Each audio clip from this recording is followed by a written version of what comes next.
unique ladybug, free from all superstition, was, in fact, hiding. The view from our bay window reflected tennis shoes on service wires. Feeling good. Someone has to want you. Though those shoes did not signal nostalgia as much as they were an open for business advertisement for those looking to close off dealing with life. Inside was a hive of high-tension estrogen, topped off with a touch of testosterone. Pheromones fighting over airspace and spaceships of words, gestures, and passive-aggressive nectar.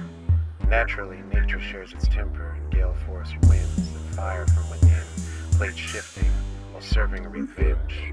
For the wrong of our doing seethed beneath the surface of 40-ounce filled streets, yet it did not speak of he. Who left us adrift in concrete waves of old New Deal with steel doors. We couldn't float on security as a life preserver from drowning. These four shared walls, a subtle claim of privacy from pulling the curtain on patience on either side. Patience takes no sides, and though we prayed for her arrival, we had to settle for her more consistent rival. Rage against the holes in our roof and being resolved with no proof, save the gnashing of truth against our desperate reality. The hills make the valley and first claim the sun. The shadows form and soon frustrate the sun to outgrow their preoccupied gaze. These were the days when veins were the way out of this nerve-wracking existence. The scrolls further unfurled told of a bloodline, selfish and weakened.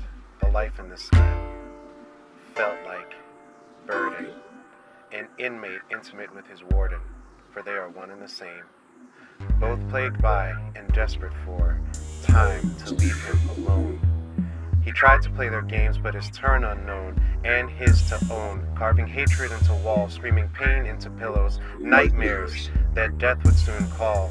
Life always outside his window, stuck with statistics and jaded optimism, his matter a gray prism, refracting darkness, processing, escape, unable to shake, that perhaps love and expectations are the nature of a trap.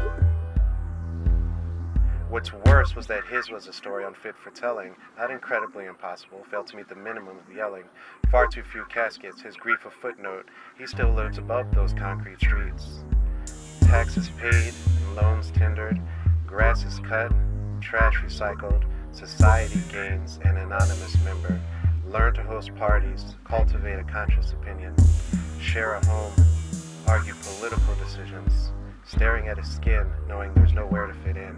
Warden currently regards the inmate as a likable trap. The door was always unlocked. The nature